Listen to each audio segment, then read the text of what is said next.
5 April. Ons kry 'n nuwe hart. Die nuwe hart bring goeie dinge voort. Die goeie mens bring uit die goeie skat van sy hart goeie dinge tevoorskyn. Matteus 12 vers 25. Ware heiligmaking verenig gelowiges met Christus en met mekaar, met bande van tere meegevul. Hierdie eenheid veroorsaak dat ryke strome van Christelike liefde voortdurend in die hart instroom, en dit vloei weer uit in liefde vir mekaar. Die hoedanighede wat almal moet besit, is die wat Christus se karakter afgerond het. Sy liefde, sy geduld, sy onselfsugtigheid en sy goedheid. Hierdie hoedanighede word verwerf deur vriendelike dade met 'n vriendelike hart te doen. Christus het almal lief, omdat hulle kosbare siele is vir wie Christus gesterf het.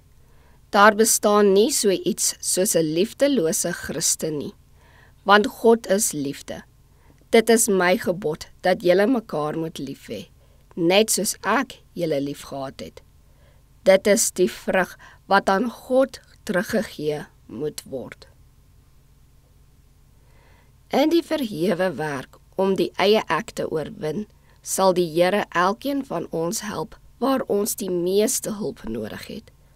Laat vriendelike onderrigting op u tong wees en die olie van genade in u hart.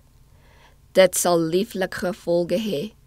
U sal teder, simpatiek en hoflik wees.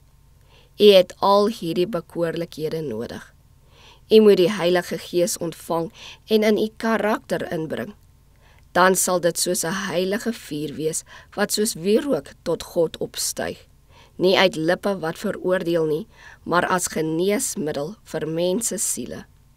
Die ewe beeld van God sal in u gelaat weerspieël word.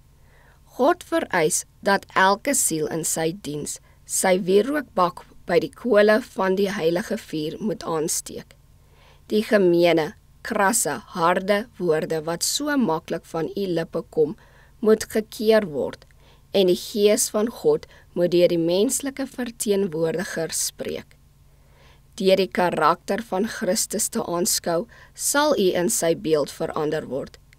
Net die genade van Christus kan u hart verander, en dan sal u die beeld van die Here Jesus weerspieël. God roep ons om soos hy te wees, rein, heilig en onbevlek. Ons moet die ewe beeld van God wees.